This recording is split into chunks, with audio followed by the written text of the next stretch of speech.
Pakistan, I'm sure our enrollment would go up, and also our retention would go up, because Pakistan's problem is just not enrollment. The enrollment even goes up to 100% in many areas, 104% in many areas, or 90% in several areas. But your dropout rate, if your dropout rate is 30%, 40%, and in FATA it's 80%, how do you retain your children? And so one retention method is to ensure 1 meal a day to every child who is going to the school, and this is one way in which you can retain your children. And there are several other ways, but then the imagination of the political leadership of the provinces is something that is very important. They have to create those spaces to enable this whole thing of free and fair education. You work out all the costs, work out all the disincentives to the parents in the present cultural and socio-economic scenario, and bring in the inputs that will ensure that these children are coming to schools. Retention and bringing children to school is another very difficult task, and then enrollment we have. There is another issue that we have been facing, and especially girls are facing at school level, that our schools are reinforcing gender-biased perception of the society, what they assume that a girl should do. And our curriculum is not really giving us alternative models and not showing models. For example, you can have like chapters that Auratum ke kaam means how we can make our schools that much conducive that they should stay. Male is not the only issue, I think. How do you see the quality of teaching? Curriculum is very, very important. That curriculum has to be something that again is something that tries to promote and retain, promote the access and also retain, and so it has to be something that is positive, that is inculcating a rights-based education and rights-based agenda also. But also I think that it's important to also localize the curriculum in some, yes, you have to have, the framework has to be provided by the national government. I think it's important that some sort of agenda is set by the national government, and then the provinces then can go into details and also localize the agenda. For instance, every district has its own histories. It has its own places of interest. These are the things that children should know. They should know what they're growing outside their backyard before they know what so and so did in what is being grown, for instance, in China or India or whatever. This is so. It's important to make knowledge local, so that people know about their environment, then they know about their province, then they know about their country, and so it has to be something that is very grounded. You can't have an education that's esoteric, that's talking about world history without children knowing about your own local history. So at one level the framework has to be set by the national government, which I think they have to a large extent, and then the provinces have to work on these curriculums as well.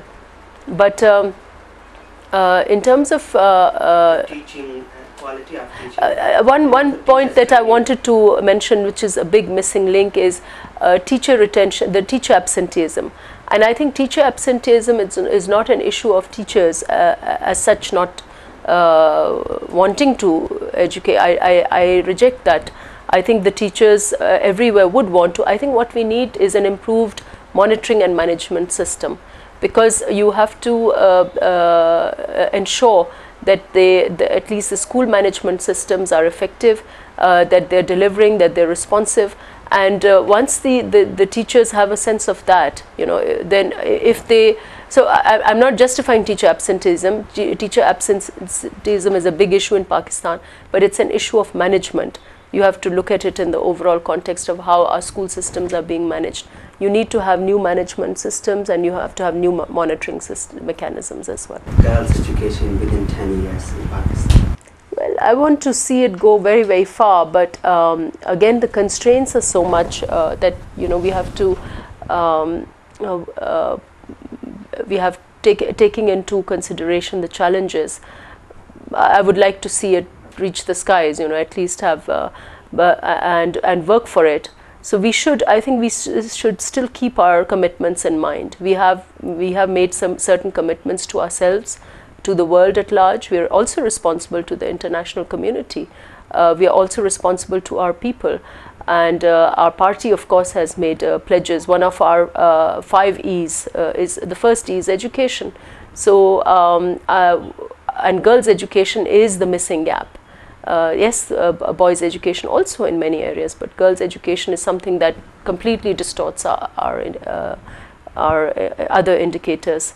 So we must work towards our goals, which we have made in the Decca Declaration, in the EFA goals, which was 85% literacy by the year 2015.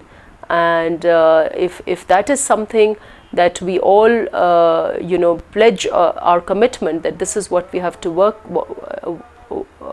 for, and mobilize the entire resources that we have as much as we can or is possible for this, I'm sure we can at least make some significant progress.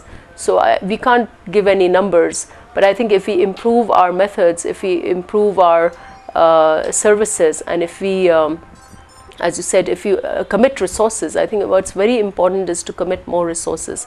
But policy also has to be right. We have to work for universal education, for equal access. That is something that, and I think at one level now with the CCI being active is very, very good, because you can actually, the provinces not only can learn from each other, but they can make some pledges. And I would from this forum urge the CCI to make, like they have made a pledge for polio elimination. I've seen that the Prime Minister himself is active. If they make a pledge that we have to ensure equal access of girls to education, and then they work for universalize. The universal element is extremely important, because it's no point creating some what you call big towers and huge establishments and models. You have to universalize first. You have to ensure that every nook and corner of Pakistan has access issues, that that you have to ensure that teachers are available in every part of Pakistan. Once you have that, then of course you can build on your quality issues, but the universal element is extremely important, because that is the only way we'll equalize. How do we ensure that the Balochistan, the FATA, the upper Sindh, or lower southern Punjab, how do we ensure that they come up? We ensure them through universalizing education. So that is something that I would fight for, work for, talk about, is that you have. And the other thing also that I mentioned in my speech, in the budget speech, is that it's very important that we are, on our agenda, we are reiterating that we are going to fight, when we reject drone attacks. But I said, how is this less of a crisis than a drone attack? As if your girl, why do we not make the same amount of noise when a girl's school is blown up? And this is the emergency that every Pakistani is facing in their own homes every day. When there are so many mothers that are dying on a mere, I think childbirth is not an illness. Childbirth is not a catastrophe. Childbirth is something that is a process, a normal process. And if facilitated properly, nobody dies in the Western countries over childbirth. It's unheard of. They are dying here in dozens. Every day, every second we're losing. Why is less a crisis than a drone attack? So I think if we must consider these issues, the everyday issues of Pakistanis, as they confront, the issues of inflation, issues of poverty, and we respond to them. That is what we have to work towards. The Benazir Income Support Program is a very powerful program, because it tries to address the issues of everyday poverty. And then if we supplement it with these issues of providing universal education and universal health, and reinforce the primary or the basics or the basic foundations of a strong society, I think that would be the beginning of our progress. Thank you very much. Thank you. Thank you.